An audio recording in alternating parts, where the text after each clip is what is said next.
하나님 말씀 볼까요? 하나님 말씀 창세기 16장 1절부터 16절까지 읽어봅니다.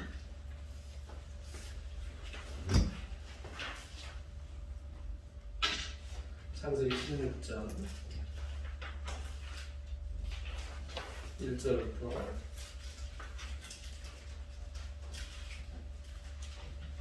16절까지 길죠?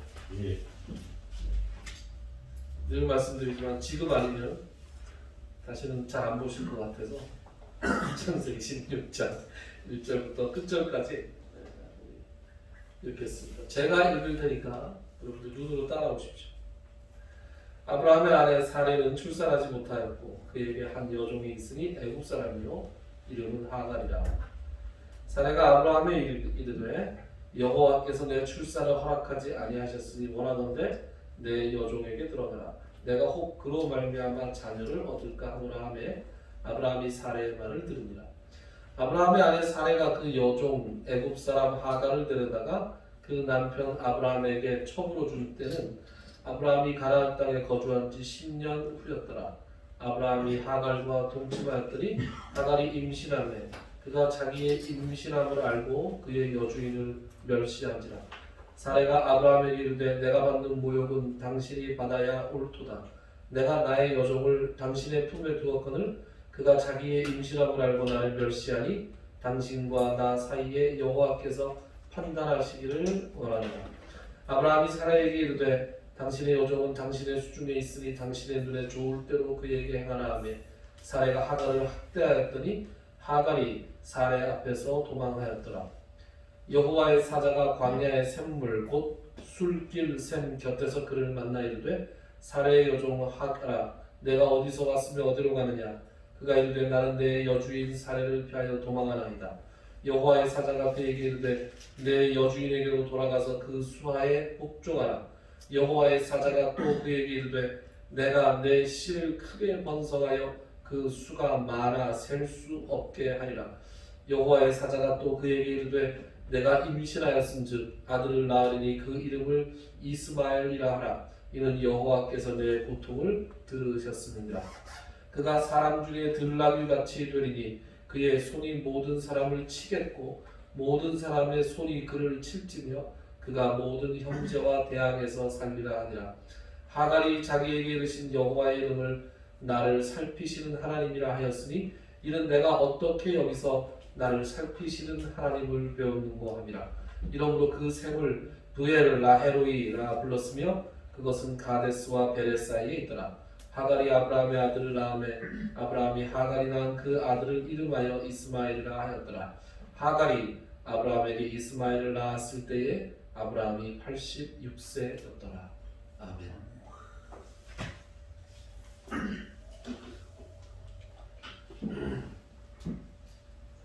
이 신앙생활을 하다 보면 신앙생활의 기억이 오래 안 가죠.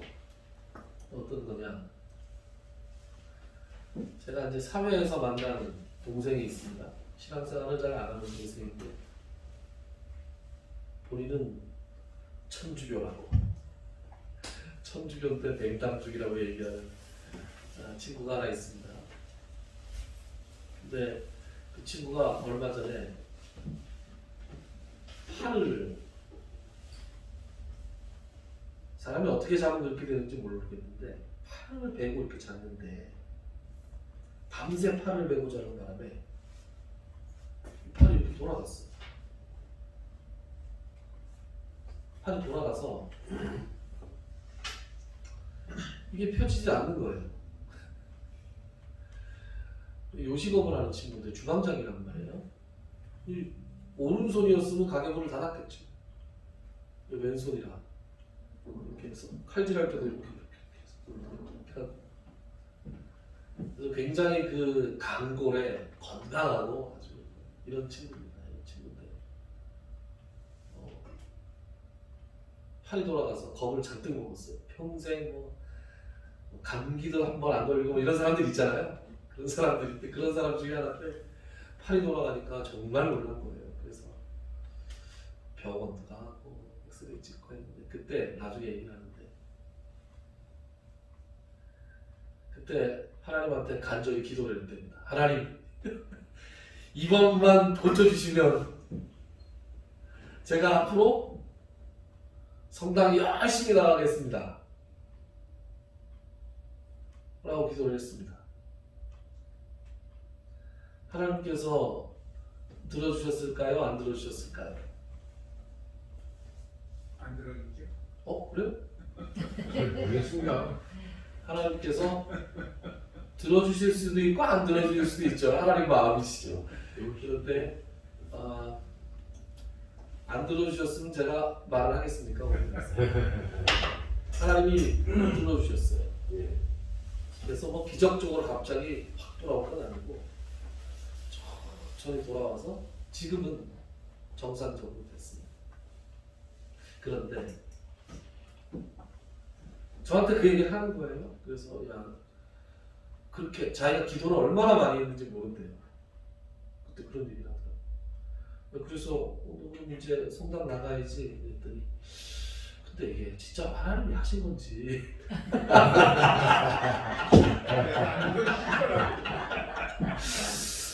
병원도 다녔는데 이게 병원에서 붙인 거 아니냐.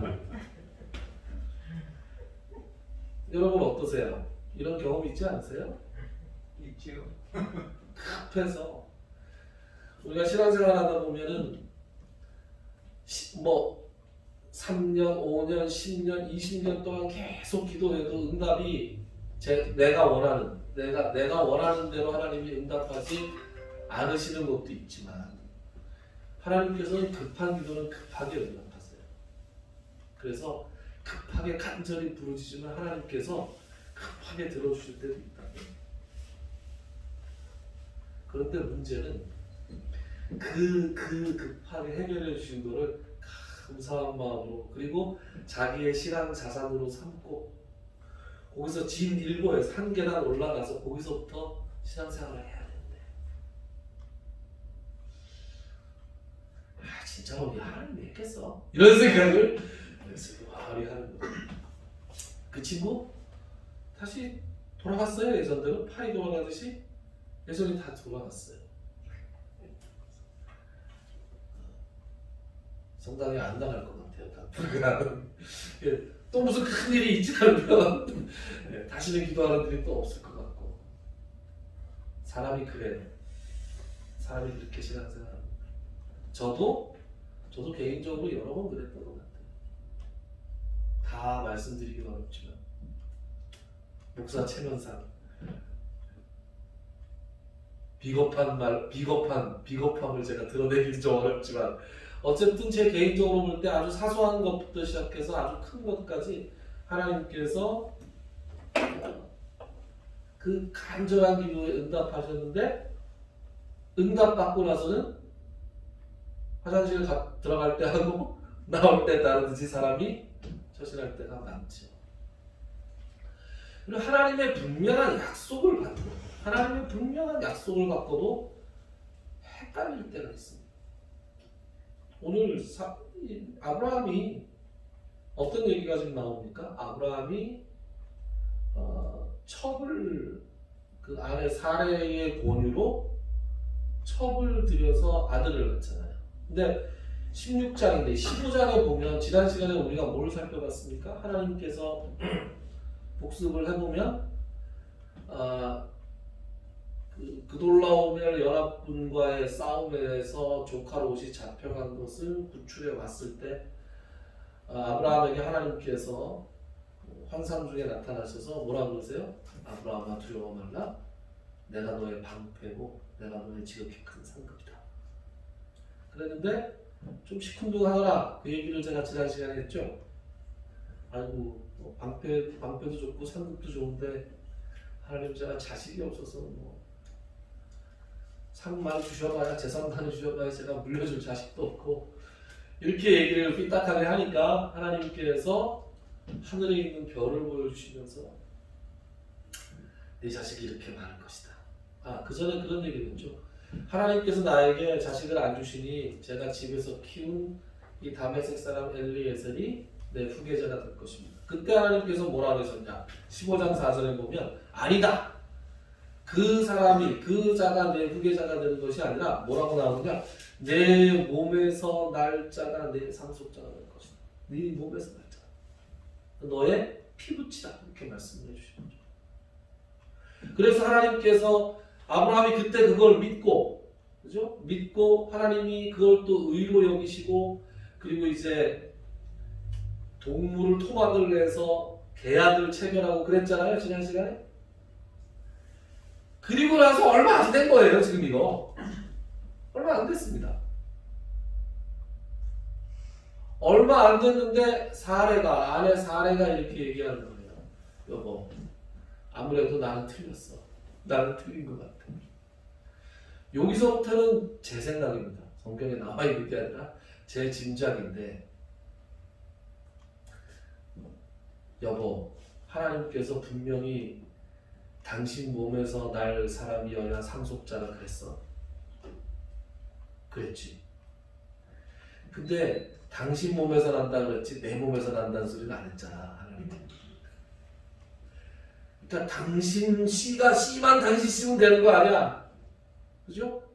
이렇게 살짝 그런 생각을 이 부부가 갖지는 않았을까. 그래서 당시의 풍습을 따라 이 여종을 통해서 아이를 낳자라는 제안을 합니다. 아브라함이 헷갈렸죠. 하나님의 약속을 그런가? 이런 단계에 간 거죠.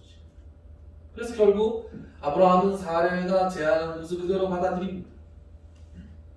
그리고 그 제안을 받아들인 것이 하갈이라는 여종을 드리게 됐고, 그 하갈이라는 여종을 통해서 이스마엘이라고 하는 아들을 얻죠. 이것이 그 모든 비극과 불행의 씨앗이 됐습니다. 여러분, 이스마엘이 누군지 아시죠?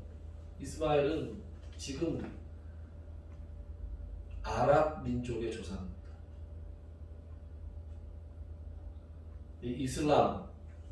이슬람교를 믿고 있는 아랍 민족의 조상인데, 그 이슬람 세력과 유태교, 기독교 세력 간의 피비린내라는 싸움이 이 이후로 쭉 지금도 있잖아요. 비극의, 이 인류의 비극의 씨앗이 여기서 탄생을 하죠. 사례는 어땠습니까? 사례는 하갈, 자기의 여종을 자기가 나서서 내 여종을 통해서 내가 이 여종의 아들을 낳으면 내 아들로 하리라. 여러분, 성경에 보면 이런 사례가 있잖아요. 우리가 조금 나중에 창세기 뒤에서 살펴보겠지만 야곱의 경우에 야곱이 부인이 둘이었잖아요. 야곱의 부인이 둘이었는데 자매였단 말이에요. 자매. 언니 레아라는 이름을 가진 언니와 그 동생 라헬이라는 이름을 가진 동생, 이 둘 다 야곱에게 시집을 갔는데 무슨 사건들이 좀 있었죠. 근데 레아만 출산을 했어요. 그러니까 레아가 아들을 넷을 낳습니다. 그동안 라헬이 애를 못 낳아요. 그러니까 언니에 대한 그 질투심이 올라서 자기의 여종을 야곱에게 첩으로 줍니다. 그래서 그 여종이 아이를 둘 낳는데 그 둘을 자기 아들로 삼는 거죠.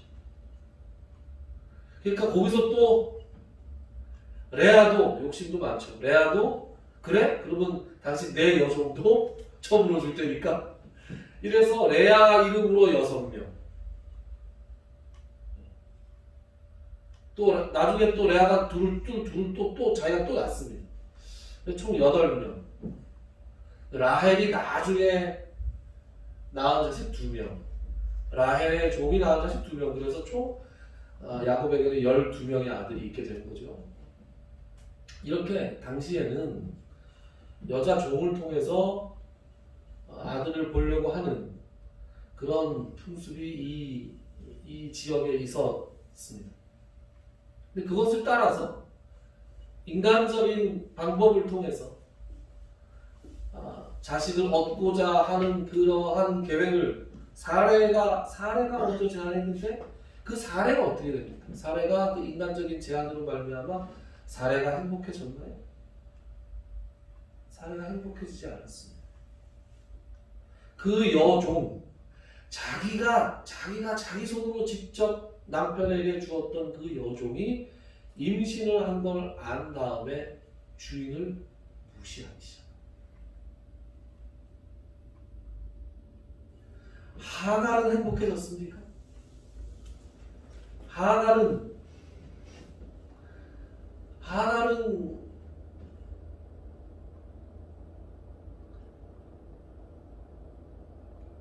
좀 이따 살펴보고요. 나중에 이어서 살펴보고요. 아브라함은 그 집안에서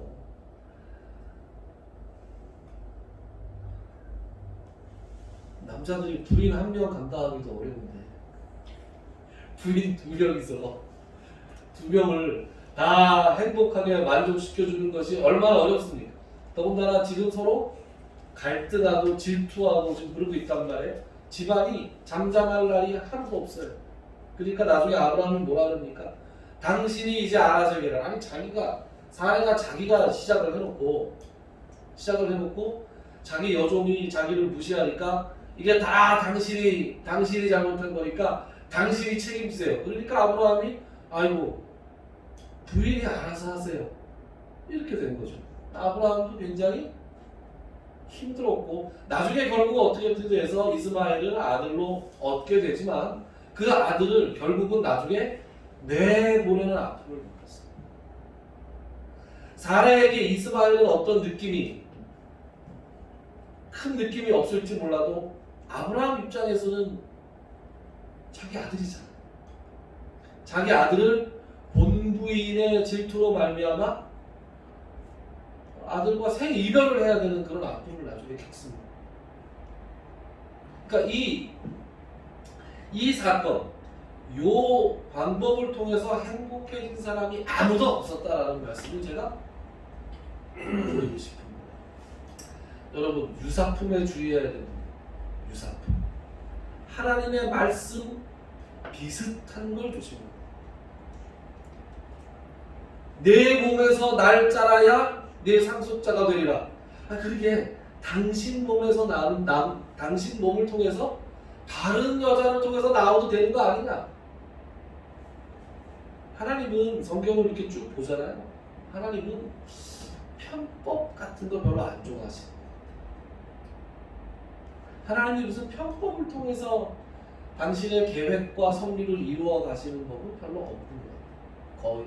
여러분 기억하시는 거 있습니까? 제 기억으로는 편법을 통해서 하나님의 뜻을 이루어 가는 경우는 없었던 거예요.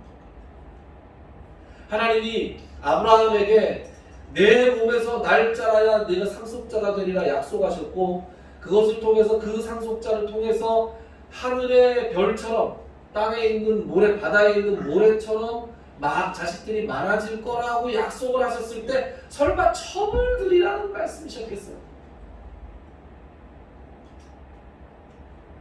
그런 아이들의 조급함 그리고 이들의 불신앙이 하나님의 말씀의 유사품을 만들어냈고 그 유사품을 따름으로써 거기에 관계된 사람들과 그 이후의 인류의 역사 매우 불행했습니다.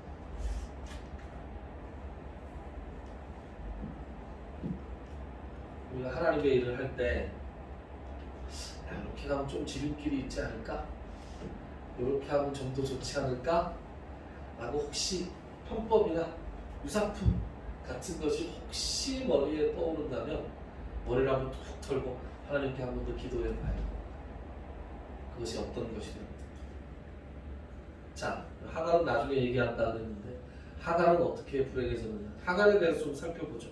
아브라함과 사례에 대해서는 잘 아시니까 하갈은 어떤 사람이었습니까? 16장 1절에 보면 하갈에 대한 소개가 이렇게 나옵니다. 애굽 사람이었죠. 이집트에서 종으로.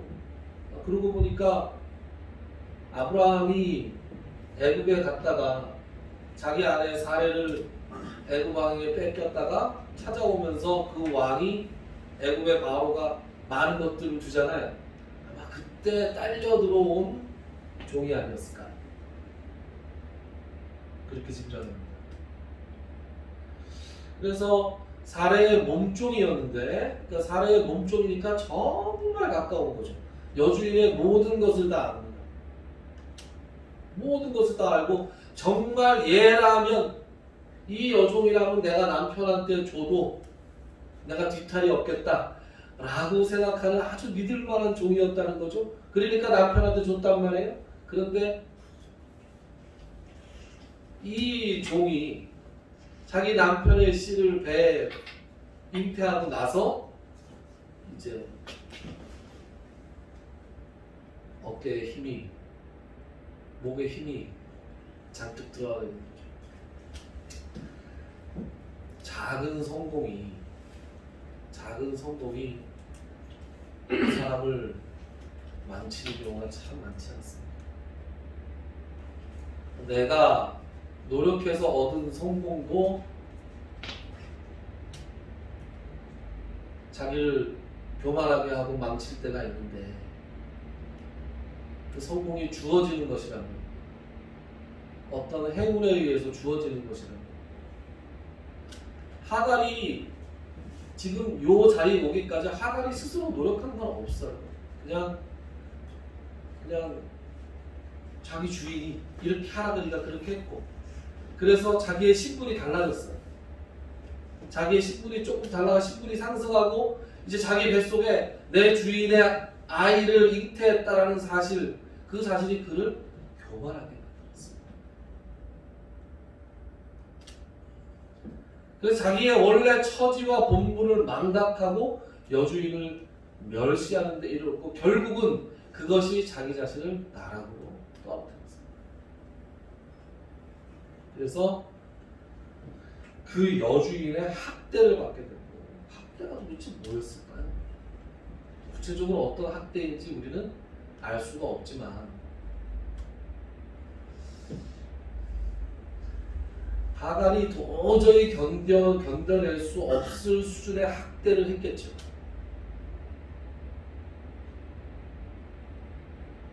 당시에 노예는 주인이 때리거나 죽여도 아무런 권리를 행사할 수 없었기 때문에, 이러다가 내가 이 여주인의 손에 죽을지도 모른다 라는 생각을 하갈이 했겠지요. 그래서 하갈은 지금 도망을 가고 있습니다. 임신한 여자가 혼자서 광야를 헤매고 있습니다. 어떻게 되겠습니까? 곧 죽게 되겠죠. 몸이 홀몸도 아닌데, 광야를 헤매는데, 아마 도망 나올 때 음식이나 물을 조금 챙겼을 텐데 그것은 곧 떨어졌을 거고, 그죠? 그런 다음에 이제 어디에 갈 데를 정해놓지도 않았고, 그냥 일단 무작정 도망을 온 상태라는 거죠.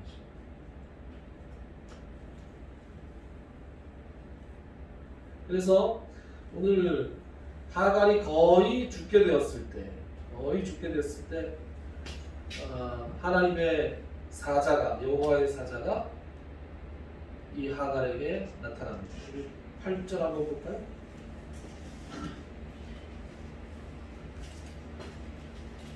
8절에 여호와의 사자가 하갈에게 말을 이렇게 시작합니다.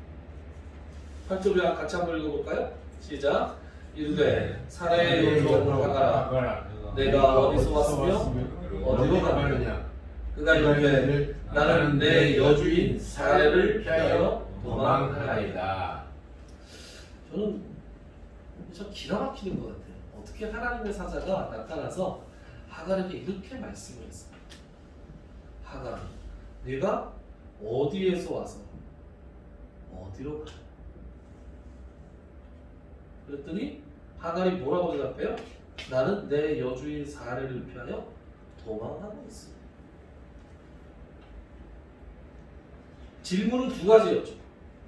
어디서 와서 어디로 가? 근데 대답은 한 가지입니다. 어디에서 오긴 왔는데 어디로 갈 바를 알지 못합니다. 지금 하갈에게는 과거가 있고 현재는 있지만 미래가 없어요. 뱃속에 주인의 씨를 잉태하긴 했지만 이 아이를 낳을 수 있을지, 이 아이를 키울 수 있을지, 아니 그 전에 자기가 앞으로 살 수 있을지, 어디로 가서 살아야 될지, 어떻게 살아야 될지, 이 하갈에게는 미래가 하나도 없습니다. 저는 이 하갈의 처지가 우리 인생의 처지를 대변하고 있다 이런 생각을 해요. 우리가 과거가 있습니다. 우리의 현재가 있습니다. 그러나 미래는 하나님께서 허락해 주셔야 우리의 미래가 있습니다.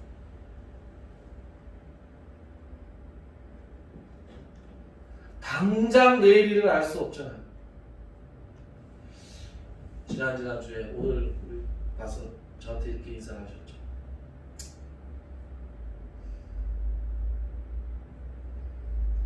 갑자기 지난주였죠.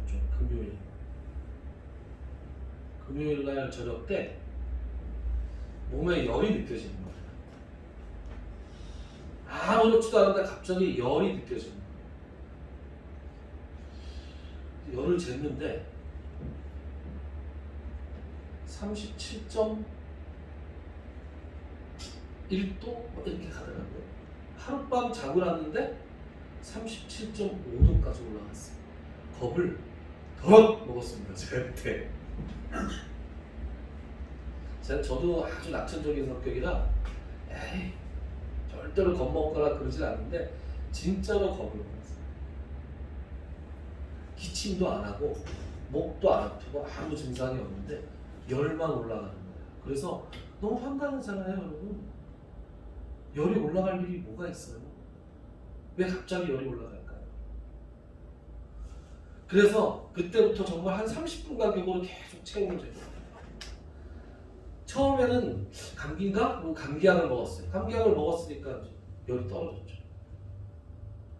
그런데 감감히 생각을 해보니까 아니 해열제를 먹어서 열을 떨어뜨려가지고 교회에 가면 안 되겠다 이런 생각이 들더라고요. 정말로 내가 확진이 되면 어떡하나. 확진이 되면 우리 교회 예배도 그렇고 학원은 어떡하나 생각이 들더라고요. 아이고 학원은 어떡하고 학부형들이 제가 확진된 게 소문이 나서 우리 학원 와서 막 방역을 하고 그러면 학부형들이 학원에 애들 보낼까요? 안 보낼 것 같아요. 안 보내면 잠깐 쉬었다가 나오는 게 아니라 아예 안 보낼 것 같은데. 그러면 이제 학원 문을 닫아야 될 것 같은데. 그러면 아이고 주여 이거 뭐 먹고 삽니까? 갑자기 믿음이 없는 갑자기 무엇을 먹을까 무엇을 입을까 염려하지 말라 맨날 그렇게 생각하고 여러분들한테 말씀하면서 갑자기 앞이 캄캄해지는 거예요. 죽는 사람은 많이 없다고 하니까 아직 젊으니까 치료는 되겠지만 확진되는 것이 주변에 알려지면 야 뭐 어떡하나 그때 야 코로나가 정말 남의 일이 아니야. 주변에 아무도 없었는데 남의 일이 아니야. 그래서 그날 해열제를 안 먹고 상당히 오랜 시간을 있었는데 37도 정도까지 37도 37.5도 왔다 갔다 했어요. 그래서 장로님께 전화를 드렸습니다. 제가 이러이러해서 아침에 전화를 드렸죠. 8시쯤 장로님께서 상황이 이러해서 좀 지켜보는 게 좋겠습니다. 그래서 열이 떨어지지 않고 계속 올라가면 지금 뭐 어떻게 해요? 검사 받으러 가서 검사해야 되겠죠. 그런데 기도 부탁을 하고 여러분들 예배 때 모이셔서 저한테 이제 목사님 좀 어떠세요? 많이 나으셨어요? 그러는데 아픈 거 하나도 없었어요. 그냥 열만 났고요. 열이 나서 겁이 났고요. 겁이 나서 장로님한테 말씀드렸고 제가 여기 한 줄을 오지 않았습니다. 그런데 제가 드릴 말씀은 계속 37도에서 왔다 갔다 하다가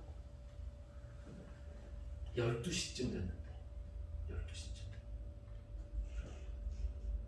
여러분들 11시에 예배 드리려고 모였을 거 아니에요? 12시쯤 됐는데 체온이 36.4도로 툭 떨어졌어요. 아무것도 안 해요. 그래서 제가 속으로 생각했습니다. 성도님들이 기도하죠. 여러분들 기도하셨죠? 예. 간절히 기도하셨을 것 같아요. 혼자서 막 그 생각이 나는 거예요. 베드로는 옥에 갇혔고 교회는 간절히 빌더라. 그 생각이 나는 거예요. 저는 지금 코로나 상황에서 집에 갇혀있고 여러분들이 막 간절히 기도하는 모습이 떠오르는데 그것이 얼마나 감사했고 하필 그 시간에 뚝 떨어졌어요. 뚝 떨어져서 계속해서 체크를 하는데 그 체온이 계속해서 36.4, 36.5, 36.4, 36.5 할렐루야! 그리고 체온이 더 이상 올라가지 않았습니다.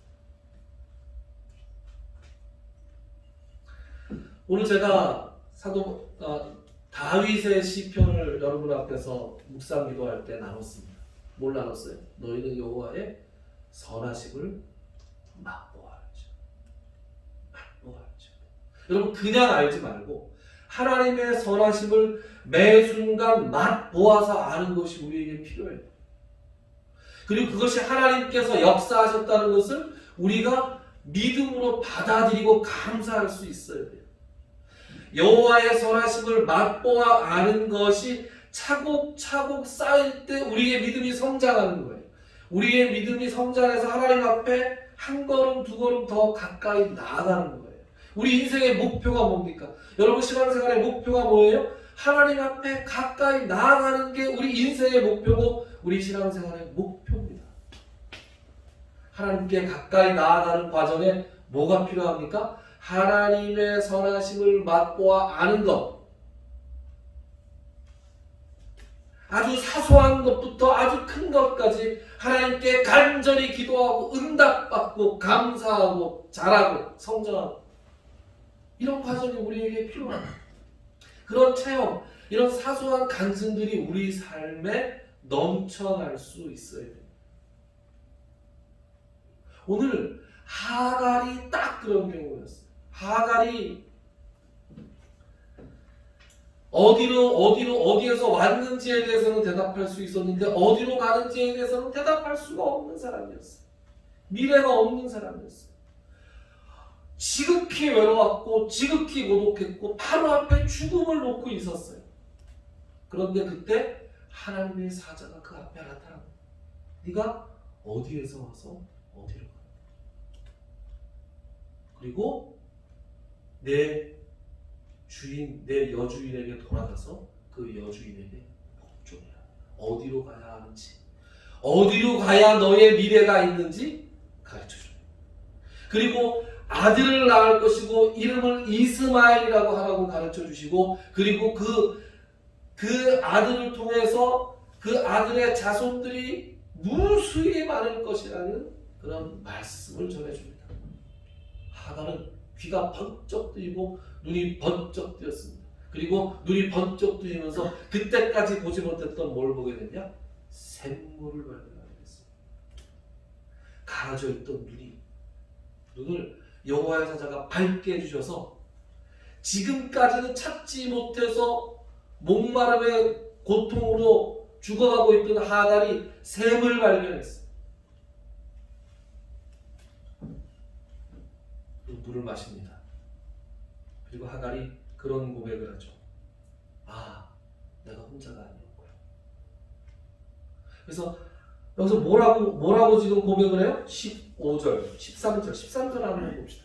13절을 우리 이근섭 장로님께서 13절을 이근섭 장로님께서 한번 읽어주십시오. 하갈이 자기에게 이르신 여호와의 이름을 나를 살피시는 하나님이라 하였으니 이는 내가 어떻게 여기서 나를 살피시는 하나님을 배웠는고 함이라. 아멘. 하갈이 그래서 스스로 신앙 고백을 합니다. 아, 하나님은 살아계시는 하나님이었구나. 하나님은 나를 살펴보고 계시는 하나님이었구나. 내 눈은 가리고 내 귀는 먹어 있어서 내가 하나님을 찾지 못했지만, 내가 하나님을 알지 못했을 그 시간에, 그 시절에 하나님은 나를 가만히 살펴보고 계셨고, 하나님은 나의 과거뿐만 아니라 나의 미래를 예비해 놓으셨구나. 하나님은 살아계시고 하나님은 나를 살피시는 분입니다. 그래서 하나님의 별명을 지어드렸어요. 하나님의 별명을 감찰하시는 하나님이다. 나를 그럼 감찰은 무슨 좀 너무 딱딱하죠? 나를 살펴보시는, 나를 주목해서 살펴보시는 하나님. 내가 하나님을 의식할 때나 의식하지 못할 때나, 내가 하나님을 알 때나 하나님을 모를 때나, 내가 인생에서 나 혼자 죽기 살기로 살아온 것 같은데 그 순간에도 하나님은 나를 살펴주셨고 나와 함께 하셨다는 사실을 그 순간에 하나님 깨닫는 거죠. 여호와의 선하심을 맛보아 하는 거죠. 그 맛보아 안 것을 기념해서 하나님의 별명을 지어드립니다. 여러분이 가지고 계시는 하나님의 별명이 있습니까? 여러분은 하나님의 선하심을 맛보아 아신 적이 있습니까? 그 맛보아 아신 것에 따라서 하나님의 별명을 지어드릴 수 있는 여러분들이 되시기를 주님의 이름으로 축원합니다. 자신만의 체험, 그리고 여기에 그 하나님의 샘물이 있구나 라고, 거기를 뭐라고 지금 그 샘을 뭐라고 이름을 붙여요? 부엘 라헤로이. 부엘라 헤로이가 아니고요, 부엘 라헤로이입니다. 부엘은 우물이라는 뜻입니다. 우물, 샘물. 라헤로이는 무슨 뜻이냐? 나를 살아계시고 나를 살펴보시는 하나님, 이런 뜻입니다. 그러니까 하갈은 그 우물의 이름을 살아계셔서 나를 살펴보시는 하나님의 우물이라고 이름을 지었습니다. 저는 2021년 한 해를 시작하고 또 두 번째 2월을 시작하는 이 시점에서 오늘 이 부엘 라헤로이라는 샘물을 발견한 하갈의 신앙 고백이 우리들의 신앙 고백이 되었으면 참 좋겠다는 생각을. 올 한 해가 여호와의 선하심을 맛보아 알아가는 일로 가득한 한 해가 되기를 주님의 이름으로 축원합니다. 그래서 그때마다 하나님의 별명을 붙여드리고 하나님께 감사하고, 그래서 한 걸음 한 걸음 더 하나님 앞에 다가갈 수 있는 여러분들의 삶이 될 수 있기를 주님의 이름으로 축원합니다. 기도합시다. 하나님, 임신한 몸으로 죽음만을 그 앞에 두고 어떠한 미래도 생각할 수 없었던 하갈이 하나님의 사자를 광야에서 만나고 자신의 미래를 보장받으며 당장의 목마름을 극복할 수 있는 샘물을 발견하는 장면을 오늘 우리가 함께 살펴보았습니다.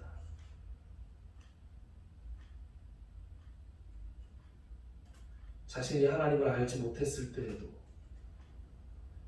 하나님을 의식하지 못하고 있을 때에도 살아계신 하나님께서 자신을 늘 살펴보고 계셨다는 사실을 깨달으며 나를 살피시는 하나님이라는 별명을 하나님께 지어드린 그 하갈처럼 우리도 삶의 순간순간마다 하나님의 선하심을 맛보아 알아갈 수 있는 사람들이 되기를 원합니다. 영적으로 예민한 사람들이 되게 하시고 사소한 것부터 커다란 것까지 주님께 온전히 의뢰하는 사람들이 되게 하시고 기도의 응답을 받을 때 감사하며 하나님의 선하심을 맛보아 안 것으로 말미암아 기뻐할 수 있는 우리들이 되게 하여 주시옵소서. 한 걸음 한 걸음 시간이 흐를 때 하나님 앞에 더욱더 가까이 나아가는 우리가 되게 하시고 그리스도의 장성한 분량까지 자라날 수 있는 우리 한 사람 한 사람이 되게 하여 주시옵소서. 이제는 우리 주 예수 그리스도의 무한하신 은혜와 하나님 아버지의 지극하신 사랑하심 성령님의 감동, 감화, 교통, 충만하신 말씀 오늘 이 예배의 이곳과 영상을 통해서 함께하는 모든 성도님들 머리 위에 그들의 가정과 그들의 하는 모든 사역 위에 이제로 영원토록 함께 있을지어다. 아멘.